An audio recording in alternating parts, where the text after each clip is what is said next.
All right, what's up, everyone? This is the Osmo.com NHL Hit the Ice show.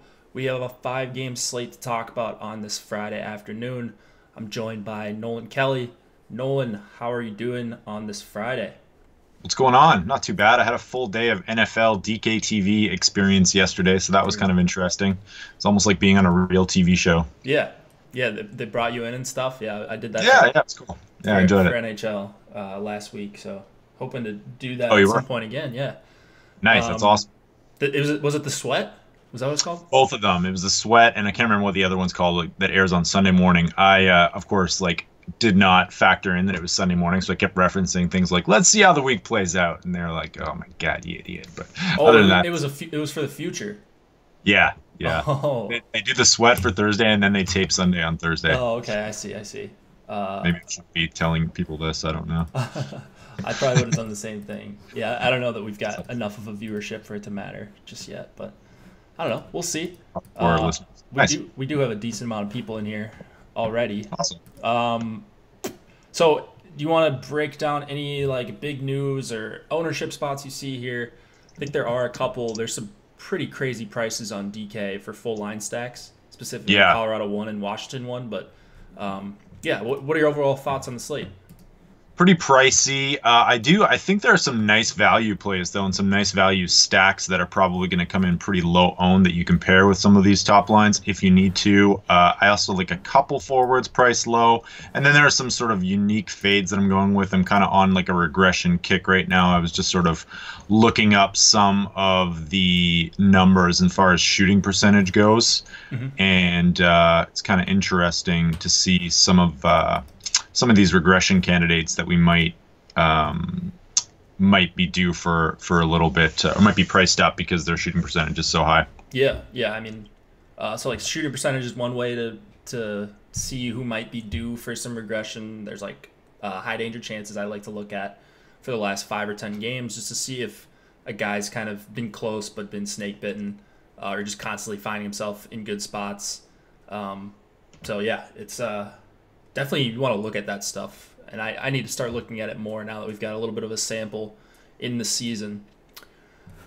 Yeah, Record-setting percentage of bet tickets on the Sabres for an underdog of plus 125 or more. Was that last night? I'm assuming that's last night. Almost never see more than 55%. Tonight is over 70. Oh, tonight? I forgot. against the Panthers, it's moved from 145 to 157 for the Panthers. Wow. Interesting. I don't pay attention. Do you pay attention to betting lines, Nolan? I kind of factor them in. I'm not a huge NHL gambler, but I just kind of look at them and see what's at, especially for goalie plays and stuff, just to see like which plays are safer to get a win and which plays aren't. But Yeah, I mean, I look at like the implied totals, but I yeah, usually don't track them too much throughout the day. So I never pay absolutely. Yeah. attention to like Oh, what and like as percent. far as them moving, yeah, no, I Yeah, don't track that too much. yeah, But it's interesting to see sometimes like the Flames have moved huge. They open at one minus 180, and now they're minus 225. That's a pretty huge jump. yeah. So Yeah, definitely something to. I mean, just another data point to have. yeah, it's interesting too because like I don't know. I think like my guess is a lot of the bettors on the NHL are probably sharp bettors. Like I don't think it's a huge public. I don't think a lot of people are on publicly bet the NHL like the NFL. Like where people are making casual bets. Maybe there's some of that, but when I see lines move like that, I assume that maybe it's a lot of sharp money going in on the Flames, which makes me maybe a little bit more likely to look towards goaltending there. I don't know, Yeah, but yeah, yeah, more information, right? for sure. All right, so we got a 5-game slate. We're gonna go with some DK pricing. I've got that up right now, but feel free to reference FanDuel. I know you're playing FanDuel tonight, Nolan. You said so. If you're just Yeah, playing over there, you can talk about FanDuel prices. We can talk DK. Doesn't really sure. matter. A lot of people in here play both. Weird to me that Calgary is so high. Event. Oh, so high even with Smith in net. Mhm. Yeah, Smith's been pretty bad. We'll get to that game in He's just a bit. yeah. Um, He's coming off a 29 save for 28 save, one goaler though, so maybe that's why. yeah, and he's the guy that for his entire career he can get really hot and really cold. So, Exactly. all right, let's go. Yeah. Buffalo Sabres. Speaking of the Devils, or I guess not the Devils. Speaking of the Sabres, against the Florida Panthers. 2.7 implied total for the Sabres, 3.2 for the Panthers. We've got Carter Hutton up right now, but I think it's going to be Ullmark in net for Buffalo because they are on the back-to-back. And then going to see James Reimer for Florida here. You got any big news and notes here for this game, Nolan? Mainly just a little bit of shuffling going on with Florida. McCann's back up to the second line. I'm thinking, I can't remember if that was last game. They seem to be alternating Bukestad and McCann, and then Dryden Hunt is up on that second line. So all three of those guys are very cheap, and as I was mentioning before, obviously we might need some cheap stacks. I don't know how much offensive upside a line like that has. Jared McCann's pretty limited, but also he's usually deployed in a defensive role. So, and then the third line is kind of intriguing too if you want something that's going to be like 1% owned in GPG, and that's Vetrano, Bukestad, and Brouwer. So all cheap plays as well. Decent options. I like Florida 1 a lot. I don't know about you. And as far as defense stacking, again, we're seeing Ekblad and Matheson stacked a little bit more and getting more and more ice time as the season goes on. Initially, in the beginning of the season, it was Yandel getting like a ton of minutes with Florida 1, 15 minutes a game. Now that seems to have switched for the most part, and it's like Ekblad and Matheson getting 15 and then Yandel getting like under 10. So yeah, something to think about. I think they're going with Matheson and Ekblad because they with Barkov because they use Barkov as like the shutdown line against opposing top line. So that's probably the defense pairing they want with them. So it may switch home and road there, but definitely something to keep an eye on. Matt says, do you think it's possible Eichel has more ownership than Barkov? Was higher owned than Barkov in a similar spot the other night. I don't. I think we're going to see some pretty decent ownership on the Barkov line. I mean, they're expensive, but not as expensive as Washington 1 or Colorado 1. And we're going to get a really good matchup. So I actually like both sides. I like Barkov line. I like the Eichel line. The Eichel line obviously has very good results. Skinner, one of the top goal scorers in the NHL. And then the Barkov line has been pretty poor defensively, as we've talked about numerous times. So I think that could be a high event matchup both ways. And then I would like to target one of these depth lines for Florida. Right now I don't have a big lean, but I'm probably going to have some exposure to both the McCann and the Bukestad-Vetrano line just because whoever gets to face a lot of time against the Middlestat, Tage Thompson, Oposo line, I think should have a very good matchup. So I want exposure to some of these Florida depth lines as well, and then it's really just the top line for Buffalo for me. You mentioned Matheson, Ekblad. They both correlate well to Barkov, the Barkov line, and then we've got Yandel, who correlates on the power play. So any of those three guys I think are fine. Pisic's the guy that I would punt with if I'm going to a $2,600 punt. I don't think he's terrible. Plays 20 minutes, blocks some shots, and he's just super cheap. And then it's just pretty much Ristolainen on the Sabres side. So I don't think I've got any crazy takes in this game. Got anything else to add here, Nolan?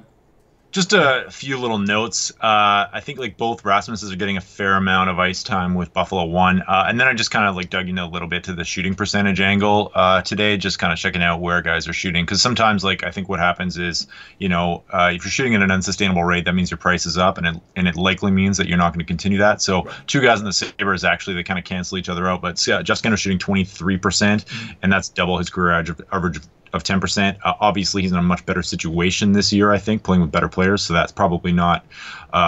He's probably going to dip like back to 10%, but I would expect some regression there. And then Jack Eichel's shooting 4.8% this year, which is roughly half of his career average. So I would expect some positive regression there at some point in the near future. Obviously, that might not come tonight, but something to keep in mind as the season goes on. Just like who's underperforming, who's been lucky, who's not. Yeah, no, definitely. Maybe those guys do cancel out, or Eichel starts getting a couple of the goals that Skinner's been getting, and they both regress respectively. Do you like any goalies here? The Florida depth is just gross. I agree, Corsi, but they are going to get good matchups. Goalies.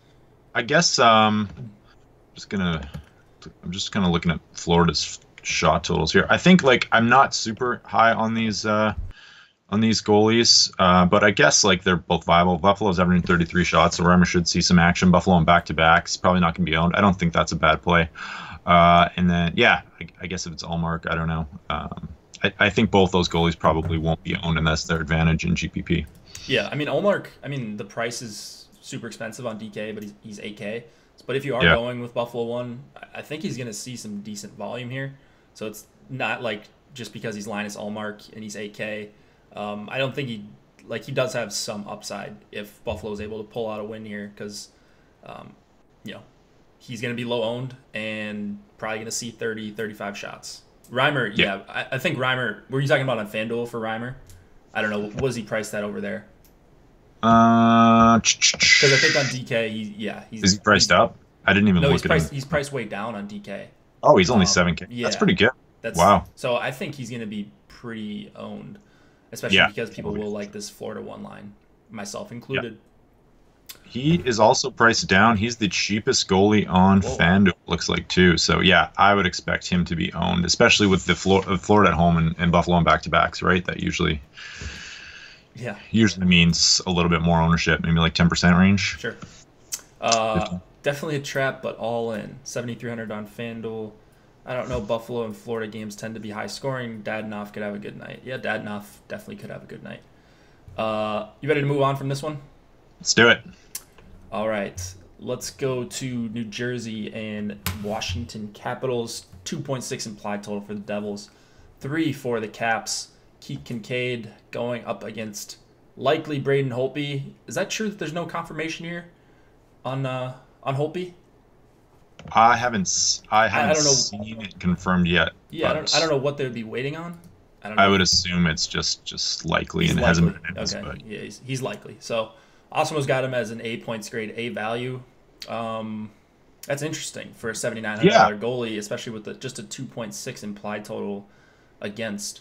So I probably should side with him, but I don't have that much interest in Holtby tonight from a one-off perspective. I think he's got a decent chance at a win and stuff, but still no TJ Oshie for the Caps. You got anything else you want to add there? Yeah, because Kuznetsov returns for the Capitals. He's centering the second line with Brett Connolly and Jakub Vrana. And then Lars Eller moves back to his third line role. Yeah, not much. One other note, like Tom Wilson, obviously his price has gone through the roof. So I'm not really like that stack. I think it's always difficult to like leave someone off who like is going to be far less owned in a stack like that, I think. But at the same time, like his shooting percentage has got to be totally unsustainable at this point. I think it was just give me 1 second here. I'll look up exactly. Yeah, 28% shooting percentage. So that's 4 times higher than his career average. That's going to go down. So you might get lucky tonight, but eventually in the long term, I think it's better to just start to fade Tom Wilson or to stack like the power plays instead. Yeah, I mean, you look at like Wilson, just like you got to look at it as like a full lineup, right? So like you see $6,800 Tom Wilson, that is terrifying, right? But like, Backstrom's under 7K, that's still not a great value. Ovechkin under 8K, that's normal. Maybe a little bit, you could even argue a little bit underpriced. They're probably going to see time against Hischier, Hall, not Palmieri, actually, Jesper Bratt. So, I mean, I think it's a favorable matchup for them. You'd like to not go up against Taylor Hall, but I don't think this top line, even with Bratt up there, is great defensively. And then just the power play is so good for the Caps. And Wilson's going to be playing with Backstrom and Ovechkin at all strengths. So, I mean, it's not like he's 5K and not playing on the power play. So I actually will have some Washington 1 exposure. They're coming up in quite a bit of my crunches that I ran earlier before the show. So I didn't think it was going to happen. Like, I like to write down what I think the cruncher is going to spit out for me based on the prices and stuff. And I did not think I would be getting some Washington 1, but my numbers like them, and maybe it's more to do with some of these cheaper stacks that we can go to, and you're able to fit them in Colorado 1. So, I like Washington 1 a ton. What are you doing with the other lines in this game? I'm not too sure. Like, I kind of actually wanted to hear what your take on New Jersey one is. I think like it's a bit of a downgrade taking Palmieri off of the top line. Obviously, I know that like I think you and Osmo had a lot of success last year playing when Palmieri was off that Devils line when playing them on the first power play unit with Hischier and Hall, like just as kind of like power play stacked what people are doing with Kachuk right now. So I don't know, but the thing is like. I feel like a lot of casual DFSers just kind of auto-click maybe, and they're going to auto-click that Devils top line without researching it. So I don't know.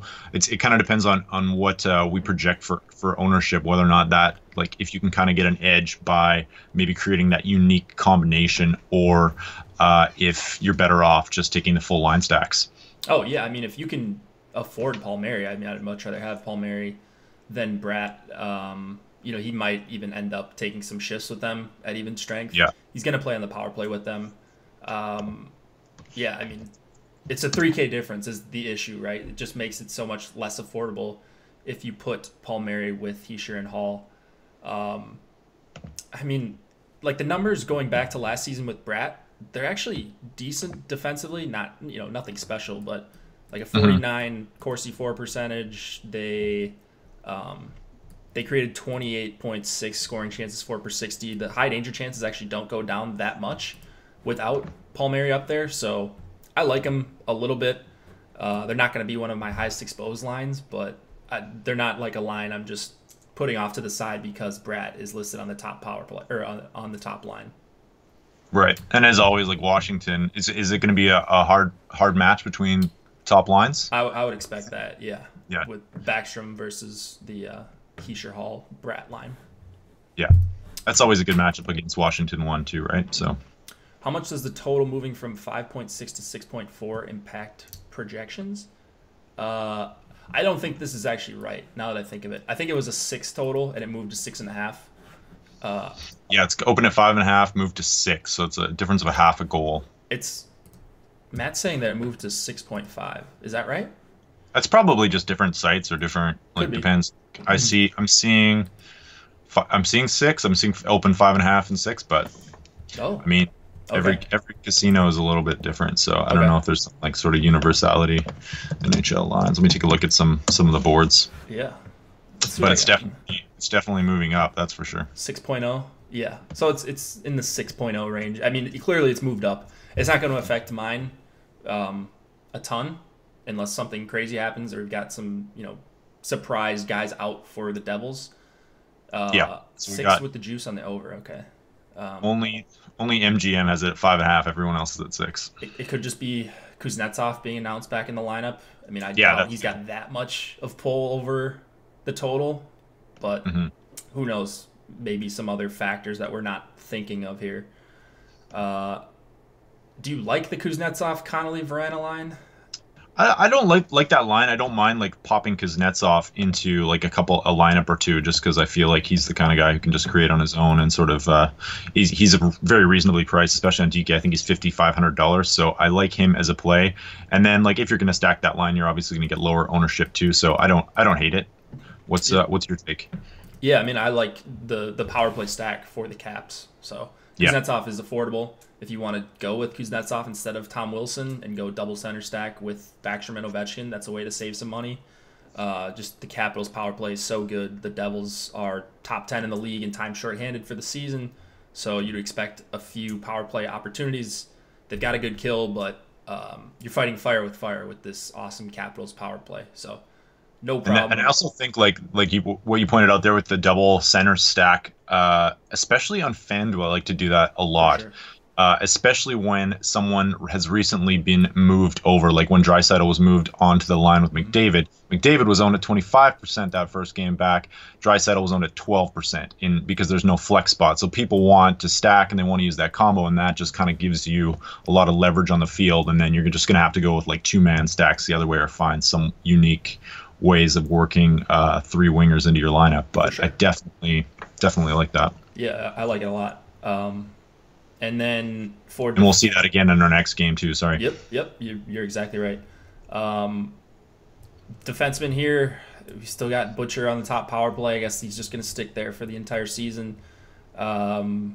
he's fine. I mean, Yeah. he's 3,800. His price has come down a little bit, so Yeah, he's like got go he's ahead. got an A value. Sorry, I keep interrupting you. He's got an A value from Osimo as well. He's one of the two players in that 38 range with I think a B grade and an A value. So definitely, if you're looking for D under 4, I think that's totally viable.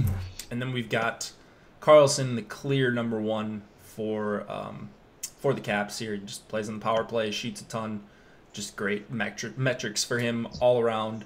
I guess Orlov would be the other guy I would look at because he's probably going to see a bunch of even strength time with Backstrom, Ovechkin, and Wilson, and he's 3,700, so just a decent value there. Osmo's got him as a B, so I think I'd have him in that range if I did rankings as well. Yeah. Goalies. Not much. Yeah, Holtby. I was the same as you. I kind of wasn't thinking about Holtby too much, and then I saw that A grade, and I was kind of, I don't know. I guess really it's just win odds more than anything. But I'm not entirely sure why he's graded that highly. But Yeah, I mean, I know Alex likes like he uses Vegas a lot, but maybe Yeah. he goes down if he does an update or something. Maybe he goes I've down in noticed value.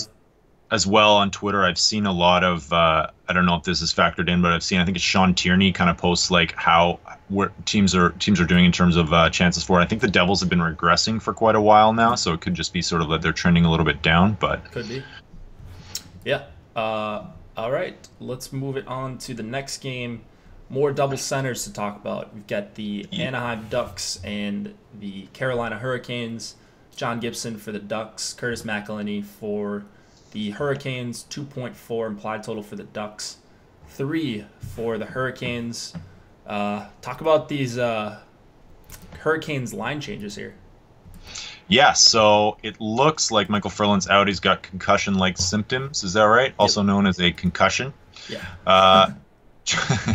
Jordan Stahl moves up to the first line with Aho and Teravainen, so you gotta like that. Stahl's played pretty well this week, and then Martinuk, Walmark, and Svechnikov, and then some combination of McGinn, Rask, and Williams are forming the second and third line. So I guess their ice time will be pretty equal. I think Rask is a nice play here. I forgot to look at his price on FanDuel, but in DraftKings he's $2,900, which I mean that's pretty good value. And then I think. As well, Justin Falk, I was looking up. He's another regression candidate for me. He's converting on just 1.4% of his shots, which is below his 6% mark, but he's still second on the team in shots for. Still getting a ton of ice times on the power play 1. And something I was kind of thinking about as well, I'm a little bit guilty of looking at power play and penalty kill percentages sometimes and not looking at how many minors teams are taking, which is obviously a huge portion of whether or not you're going to be on the power play. So, Anaheim, not a great penalty kill, kind of middle of the road, but they do take the second most minor penalties in the entire NHL this year. So that's something to consider if you want to stack that Carolina 1 power play. Oh yeah, I love it. That's awesome that you mentioned that. So Stahl with Aho and Teravainen, we've got a big sample on them. They're pretty awesome at even strength going back to the start of last season. So they haven't been together yet this season. Aho just moves over to the wing. On DK, it doesn't really make a difference. You can go with 3 centers if you full stack 2 lines, so it's not that big of a deal. On FanDuel, like you said, we're probably going to see more ownership on Aho than Stahl, so if you can full stack it and figure out a way to get 3 wingers into your lineup over there, I think that's a very smart thing to do because these guys are all very highly correlated together. They're going to play in the top power play together. They're going to play a ton of minutes at even strength. I think they're going to have a pretty favorable matchup against the Getzlaf, Raquel, Silverberg line, and they just come up as a really, really nice value now with Stahl centering these two. Yeah. And Anaheim, like obviously they got off that awful start. They were without Getzlaf and Kase, but now they've kind of like they've come back a little bit, but they're still like even in the last 10 games or in the last month, they're still giving up tons of chances. I think they're bottom 4 in the NHL, so they're definitely still someone to attack. And then the flip side of this game, I guess we'll talk about in a little bit, but Carolina obviously are averaging a ton of shots for. So yeah. So I mean, yeah. Are you talking about Gibson there? Yeah. I don't know what you think. Like Anaheim allowing the second most shots for per game. Carolina getting the second most shots per game. I think he makes a great GPP play, but just kind of, I don't know what his ownership is going to be. No. And obviously, the win equity isn't there, but he's going to see a ton of shots. Right. And he's stolen games that he shouldn't have before. He's not as good on the road, but, I mean, he's just a really, really good goalie, and really good goalies can steal games like this. And we've seen Carolina have the tendency to have the 38 shot on goal, 1-goal game, and they lose 2-1. Yeah. So they're such an interesting like case study because they like even for the past 2 years, it's a year and a quarter now. They are like they dominate shots for and chances, and they do not convert. So I think at this point, like sometimes they're just natural outliers, right? And I think at this point, Carolina is one of them. Yeah, I mean, if you just look at like Corsi numbers here, everything is in favor of the Hurricanes. While McElhinney's been good, he's not John Gibson, so we could see a fluke and the Ducks pull out a win here. I think it's a lock that Carolina's going to outshoot them pretty heavily here, and that's good news for Gibson if you're trying to catch a huge performance here. But everything really favors the Hurricanes when you go by matchups here. Yeah. So, what's your take? Do you think this? I'm guessing this top line's gonna be pretty heavily owned, like kind of in the 15% 20% range. I think that's a pretty good range. Maybe closer to 15, just because you've got Colorado 1 and Washington 1, and those two lines are going to soak up quite a bit of ownership, and you can't really fit them on DK at least. I'm not sure about on FanDuel. I'm sure it's kind of the same thing. You're probably right. It's 15. 15's better guess. But I think that this could be the second or third highest owned line of the night. Carolina 1. We should definitely mention Carolina 2. Their numbers are still incredible. Or I guess they're technically the third line. They're listed on the second on Daily Faceoff now with these line changes. But they've been awesome, and their prices have dropped again. There's no like great power play correlation here. None of them play on the power play together. Martin Nook doesn't even play on the power play, but they're going to see time against the Henry, Kasha, Ritchie line, which is super high event. And I like that matchup for them a lot. And this is one of those lines that you can fit with Colorado 1 and Washington 1. Yeah, agreed. What's your take on the Rask, Williams, McGinn line? This line has some data, actually, now that I think of it, going back to last season. So I'm going to pull that up. But I think they actually were pretty solid. I remember I used to play a lot of Brock McGinn last year when he was... Oh, yeah. It was... Especially on small slates. Yeah. Let's see. McGinn, Rask, and Williams. Yeah. Carolina 3, $9,700 on DK. That's nuts. 97? Yeah, in total. Oh, okay. Yeah, that's super cheap, right? Yeah, so it looks like 50 Corsi 4 percentage. Decently high event both ways. I don't think they're bad at all. I wonder what they're going to be like for ice time. I guess you have to throw them in, right, if you're playing Colorado 1 or Washington 1 and you're making a crunch. So I'm not going to cross them off by any means. It looks like they're getting about 15 minutes a game, which is pretty decent for a third line. So Rask only got 10, obviously, but he's just returning from injury and he's playing on the fourth line, so he's going to get a bit of a bump. But that price is really good. And that Kessler line is nothing to be worried about too. Whether they see Kessler or Henrique or just like a mix of all of them, none of these lines are really scary for Anaheim. So, there's a question I wanted to address. It was, how many lineups do you need before you stack any Ducks lines? Well, I was in on them. Was it last night? They were or the night before. They were really cheap. Silverberg was like 3,800, and Rackle and Getzlaff were around $5,000. But you mean tonight? I don't know. So you said you were gonna play like 10 to 12 or 15 maybe lineups? Yeah, I usually play somewhere in that range. So are you gonna have any Ducks? I will probably have one. Yeah. Yeah, and I will probably pair them with Gibson. I mean, I don't think do that. I don't think the Getzlaff or Kel Silverberg line is that terrible. They've been okay. They've traded chances, but it's not like they don't have some offensive upside. The Stahl line together. Yeah, the Stahl line does give up some chances going back to last season, so it's not like that terrible of a matchup on a 5-game slate. Yeah, I mean, like 10 I lineups maybe agree. before I make a Ducks lineup. I don't think it's that ridiculous. Yeah, Silverberg's still priced down at 4K. Yeah. So yeah, I like it a lot. And then McElhinney I actually like a lot, but he's probably going to be chalky. And then we talked about Gibson. You like McElhinney at all? Or these Uh, defensemen? yeah, yeah. I don't dislike him. How's he? He's rating pretty well Yeah. for Arsenal. He always comes up for me. I'll definitely mix him in. And then we've got some defensemen to talk about. Dougie Hamilton, my personal favorite guy. Still not on the top power play. Falk is. And then Corsi in chat also said that Falk is getting more time with the ones at even strength, which is certainly helpful for $4,500. So I don't mind Hamilton or Falk. Slavin would be the third wheel for me. And then Dahan is a guy you can certainly punt with at 2,800. And then on the other side, it's Montour. For 4K, I like that value playing with Lindholm at even strength. They're going to play a ton of minutes. I would suggest, or I would guess here. What do you think about defensemen in this game?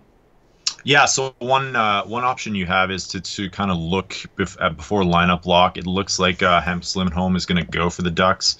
I mean, he's not a great play, I think, in a vacuum, but he's still listed as on the DL. So he got 28 minutes last game he played. He's actually getting a ton of shots. So Yeah. I take that. He's or a ton of points. Block shots too. Like Yeah. So and like at $4,800 at what 1% ownership, if he plays, I don't hate that at all. I think that's kind of like you can mix him into some lineups easily. for sure. And I don't even know if Fantasy Cruncher has him on the site yet. They Yeah. probably do, but people might. But he was paired with Montour this morning, so I would Oh, expect okay. him to play. Yeah, maybe. I mean, yeah, maybe you don't get him at 1%. Maybe you get him at like 5 or 6, which on a 5-game slate makes a difference. Extra Mm-hmm. block shots playing against Carolina, exactly.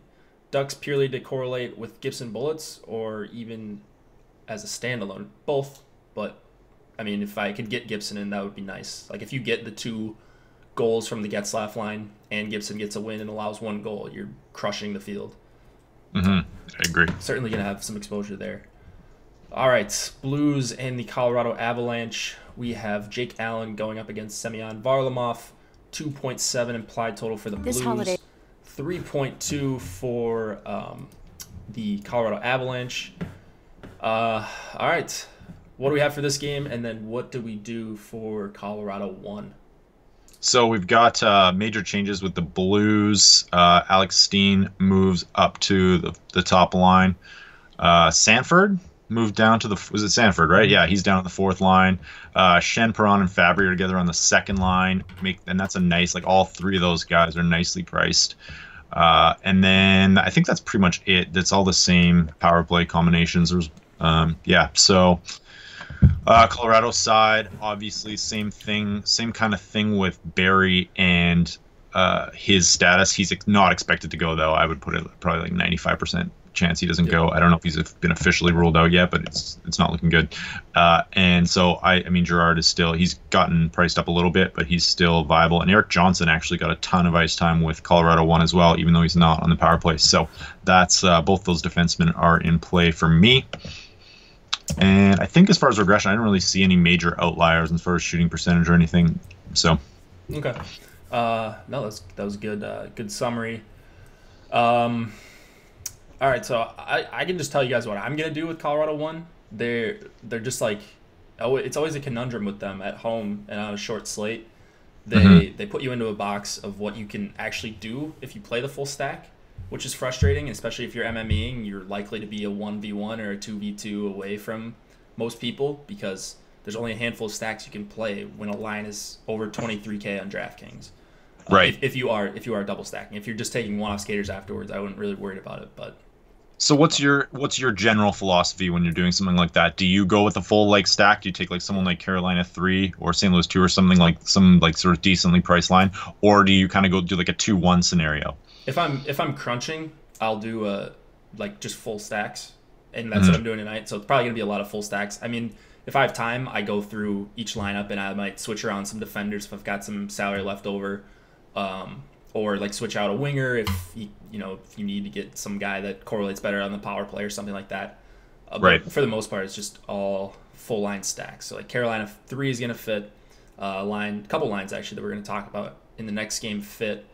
So yeah, you're gonna be with so many people. I think, unless I just don't have this read right, and that like maybe they've passed the threshold where the average person just says, "I'm not playing Colorado 1." Yeah, But I just I expect them to be the top owned line, or well, them or Calgary 1 maybe, but they'll always garner ownership, right? yeah, they just have to. They're so good, and the numbers aren't like wow. These are like crazy good, like expected goals, high danger chance numbers, but when you watch them, they're ridiculous. McKinnon especially. So as far as hard matching, well, I guess I should say what I'm doing. Right now, I have like 30% of my total stacks with Colorado 1, and I'm hoping that's a little bit over the field. I'm comfortable if they're at 20. I don't want to make a huge stand on a 20% online or 25% online, but that's where I'm at right now, and that's kind of where I plan to be in that 30 to 35% range. I like it. I mean, what else do we do with this game, right? Like, it's just Colorado 1, and they're probably going to see a good amount of time against O'Reilly, Tarasenko, Steen. They're not great defensively. Colorado 1 is not, but the Steen, they're good. Yeah. Yeah, I think, like, and then for GPPs, like, I maybe I sound like Bergberger, but I always I like to take a one-off and take Jake Allen and do, like, a blue stack, and then kind of, like, maybe this is a bad example, actually. I don't know. No, but like sometimes I like to take if it's going to be uber chalk, I like to take the goalie on the other side and see. Like we saw that semi work with Ottawa the other night against Philly, where McKenna got the win. But occasionally that can, for large GPPs, that can kind of give you a huge advantage on the field if it actually works out that way. And like it may actually make more sense, like when you really look at these odds, and like when you see a goalie that's 1% owned and they're really like 2-1 underdogs, it really kind of should make sense from a macro theory standpoint to play the underdog goalie sometimes, right? 100%. Yeah. I mean, just having some like if you play 20 lineups, having 1 or 2 Allen in your Colorado 1, I think that's just smart, like positive expected value play over time. And then you're not getting caught. He's just so cheap too. Anytime you have a $6,800 goalie with a decent shot at a win, like we wouldn't be shocked if St. Louis goes in and wins this game. No. So yeah, it's like if he's going to be under 5% on a 5-game slate and he's capable of big performances, then yeah, there's definitely merit in going overweight here. I mean, Colin Wilson. Do you play any of these other Colorado lines? I don't think that's the problem. That's the problem. Yeah, it's just like Colorado 1 is so good, and these other lines are pretty underwhelming. I did watch Colorado's last game, quite a bit of it, and the Kerfoot, Yost, and Colin Wilson line looked decent, and you've got Wilson on the top power play too. So that's actually that'd be the other line I would go to, which is probably not a hot take at all. I always expect more from them. They never seem to produce, but I do think like it's not a bad play, and they're super cheap too. Yeah, super cheap. So if you're going to Washington 1 and you need a super cheap line, that's one that does fit. So yeah, we've got the Shen line or Bozak, Maroon, Sammy Blaze. Like, did any of these lines? I don't know. I feel like St. Louis 2 is worth a flyer. David Perron scored 2 goals out of nowhere. So, and they're super. Did last game. Yeah, exactly, right? So, that means he's going to be 10 games before he does it again. Right. But yeah, I don't hate it as a really cheap option. Yeah, I think I understand that. I mean, Fabry up there obviously has a bunch of talent as well. Decent line mates for St. Louis 2. It's better than playing Pat Maroon, I guess. I was looking at this St. Louis. Like, I thought we had more of a sample with Shen and Steen and Tarasenko, but it's just really Steen and Tarasenko played a little bit together last season. They were decent at even strength. Nothing crazy good. Like the expected goals, high danger chances, I expected that to be way higher. Steen's also like not cheap. Like I was kind of surprised. He hasn't played well this year. He's been on the 4th line, 4,800 on DK. That's just like it takes away the value from that play, I think, a little bit. He's obviously an upgrade on Samford, I think, but I'm not super keen on $4,800 Alex Steen. It's a stack or nothing, I guess. I agree. Yeah. All right. defenseman, you mentioned Sam Girard as being a very good play. I think, I think he's perfectly fine for 4,400. Correlates well with Colorado 1. He's getting some ownership. I think Eric Johnson, if you want to pivot, he's getting more ice time and a lot of ice time with Colorado 1, but not on the power play 1. So I don't hate that combination as well. I like it. Yep. Anytime you're like one defenseman is going to see a ton of ownership, and there's one that might be similar but doesn't play in the power play, I always like making that pivot in at least a few lineups just to be different. So if they get there at even strength, then you've got EJ if he gets the 2 points and Girard is held off the score sheet or something like that. Yeah. And then we've got Dunn, Parayko back on the second power play, and then Pietrangelo. So St. Louis defense would never really do anything crazy for me. I don't know about you. 100% agree. Yeah, Vince Dunn, like I never play him. I don't know why. Like he's usually well priced, but he doesn't get even though he's on the power play, he never really sees a ton of ice time with St. Louis 1. And then like Pietrangelo, I love, but he's not on the power play, so I generally just don't pay up for that. Yep. All right, let's move it on to the last game. We've got the LA Kings going into Calgary to face the Flames. 2.4 implied total for the Kings, 3.1 for the Flames. I think it's going to be Peterson in net. Is that right? It's not going to be quick, right? He started last night, and they're not going to test him 2 in a row, right? Coming back from injury? I would say probably. Who knows with LA? I mean, I guess it's Desjardins now. I'm used to like the old Sutter not telling his goalies until 10 minutes before the puck. But I think that that's probably a pretty good guess because Peterson's played pretty well this year. So I don't know why they would rush quick back, but right. It just seems like a smart. I mean, unless Peterson got sent down, I've made that mistake before thinking a guy's up. But I think we've got. Were you on when we were talking about this goalie the last couple times, or this goalie, this ref, Furman South? Oh, is this the guy? Yeah, our guys. I'm glad to hear this game. Yeah, that's awesome. So fire up Calgary power play 1 or LA power play 1? Yeah, that's the thing. So I was just trying to see where these teams rank as far as time shorthanded. Calgary is tied for 13th, and then LA is tied for 25th. So not like crazy good, like slap happy teams or anything like that, but LA's power play or penalty kill is very bad. Calgary's is not good either. So we could be seeing quite a few goals here unless our buddy Furman has gotten a talking to by the NHL. I wonder if he knows, like if he's tracking it. He must, right? Like this is I don't know. Maybe he's got a Twitter account, and maybe some people have tweeted him like, hey, stop calling penalties against my goalie team. But anyways, regardless of Furman here, we've got a pretty good Calgary 1 spot, I think. You mentioned that they might be one of the highest owned lines on the night. Yeah, I just assumed they would be. That was my take initially, but I don't know what you think.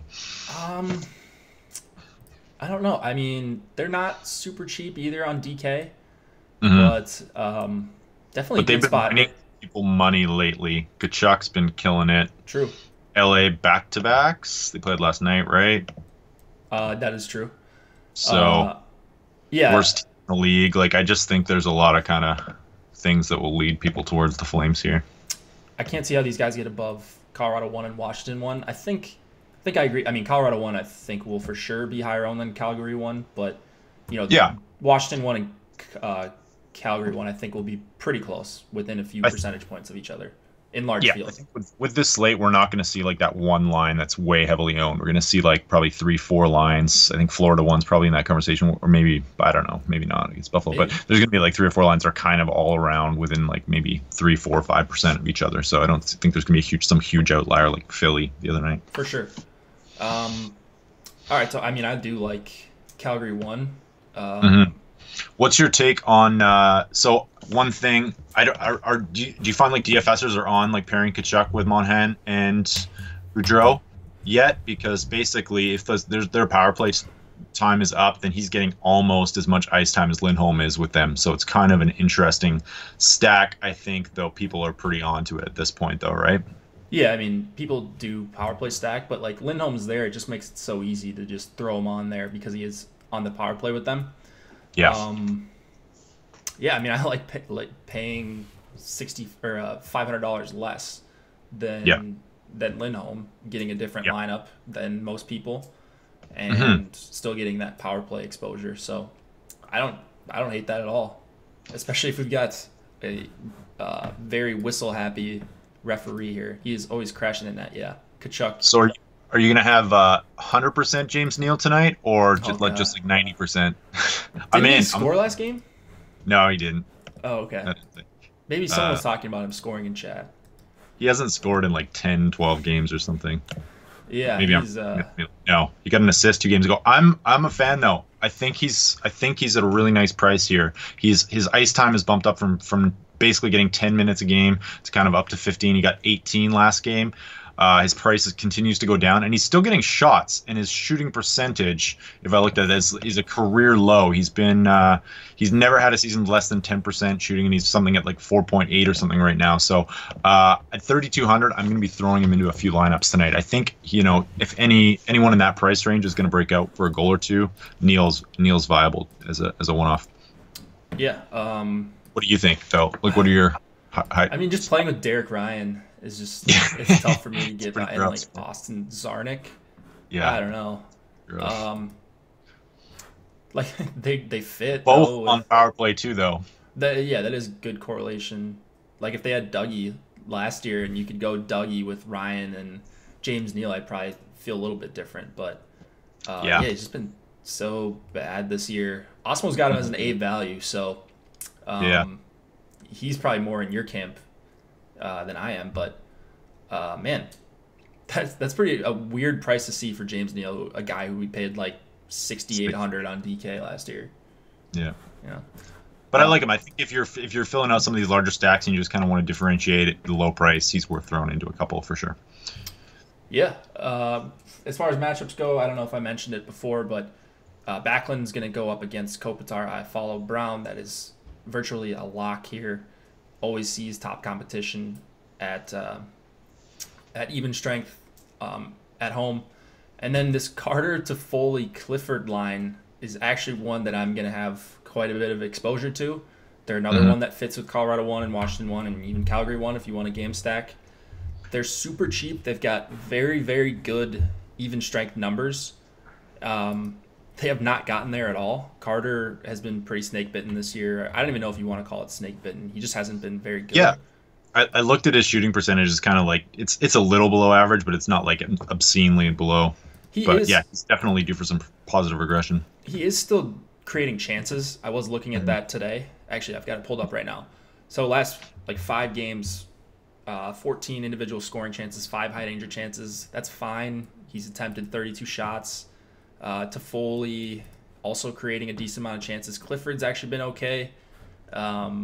The like Corsi 4 percentage for this LA3 line is actually really, really good. Or LA2 line. Yeah. 65%. They get a nice. I just noticed they get a nice power play matchup with Dion Phaneuf tonight. As Muzzin and Martinez are off the LA power play too. I missed that. I'm just seeing that now too. That's so. Dion Phaneuf's been way. terrible. There's no way they keep that, right? Yeah, I don't know. Wow, Phaneuf's real bad. Although at the same time, like 2,700, if you need a cheap defenseman, I think that's not a bad way to go. He can always he's been known to get a little slapper from time to time, but yeah, that's true. I wonder what they do with Doughty here as far as who they play him with at even strength. If anybody's looked this up in chat, feel free to pop it in. What LA does on the road, because wouldn't you want? So Backlund's going to go up against Kopitar or whatever. That's like shutdown line on shutdown line. But if you're LA, don't you want to shut down Gaudreau, Monahan, Lindholm? And then wouldn't you want to have Doughty go with Carter to Foley? Because that's the line they're going to be seeing the most. That would make sense. Logically, I don't know. It's tough. I don't even think has LA even played a road game with Desjardins as head coach? So who maybe one against the Blues. I'm just looking it up. It looks like last road game they paired Muzzin and Martinez a lot with Kopitar Brown line, and then what do you say, Derek? No, their last road game. Oh, that was last night. Right? They're at home tonight. No, they're on the road. Yeah, they're on the road. Yeah, so okay. Muzzin Martinez, Kopitar Brown, you follow, and then Doughty with the second line. Okay. Yeah, I still would prefer both Muzzin and Martinez over Phaneuf. And then someone also said that that they had Muzzin and Martinez on the second power play yesterday. So maybe it was listed on Daily Faceoff yesterday that they were not on power play 2, but once you started the game, they're still on power play. They were on power play 2, and then there was no morning skate this morning, so Daily Faceoff doesn't update, or they don't always catch that stuff. Let me just check their last game real quick here. Daily guess off. I didn't say it. Their talent is spread out too much. Brown, Carter, and Luff have been their best players. Carter's been their best player? 5 shots so on block shot last night. 5% power play clip last game according to Left Wing Luck. So that doesn't really mean much. Let's see if I can find it. I'm just looking on the Twitter machine here to see if we can get an answer. They played Edmonton last night. I mean, this obviously doesn't really matter that much in the context of a 5-game slate. I don't think Martinez and Muzzin are going to swing it that much for us, but no.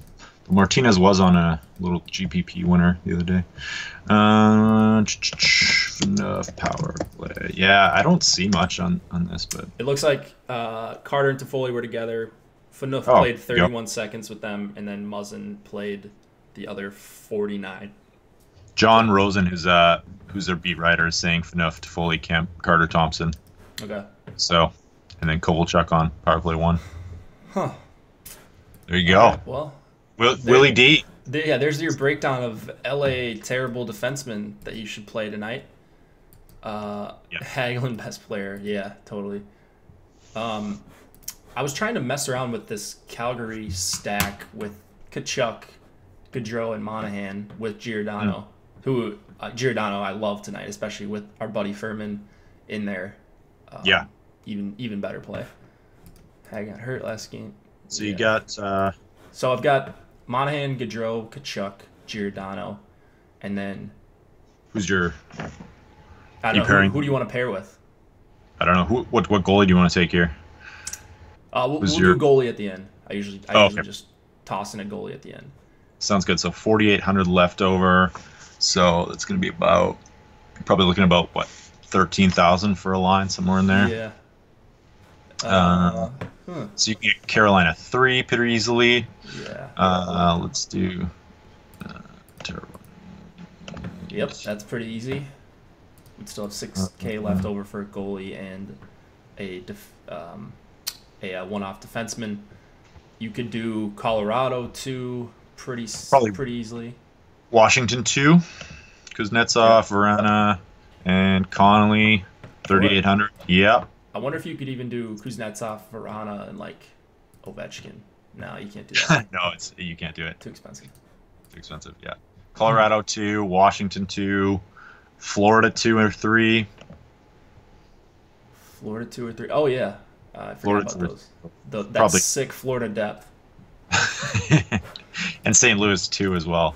That's sick St. Louis depth. What about Anaheim 1? Yeah, maybe you could do that. Let's see. Anaheim? No, you can't. Raquel. Not with Giordano. No, not with Giordano. So you'd have to drop down. Yeah. Or take one. But there's some viable options there for sure. Yeah. Certainly a way to get different. Save $500. Do all that good stuff. You got anything else on this slate? Otherwise, we can get out and give some room to the NBA guys. I know there's a huge NBA slate. I think it's 11 games tonight. Oof. So nice. I'm sure people are going to be eager. So I want to get off a couple minutes before. NBA, I would be all over that. Right. Yeah. There is only so much excitement for NHL. That'd be nice. Awesome. No, I got nothing. That was great. It was a good show. Feeling dialed in. Hope everyone does well tonight. Yeah, me too, guys. Give us a like if you did enjoy this. Again, it just helps us out. We have some surprises for the next live streams in the coming days. So you're going to want to tune in, whether it's NHL or NBA, NFL. You're going to want to tune in and pay attention because there are some surprises, some possible giveaways. So those start tomorrow. Be ready for those. Again, a like would be appreciated. Good luck tonight, guys. Nolan, thanks for joining, and we'll be back soon. Thanks, guys.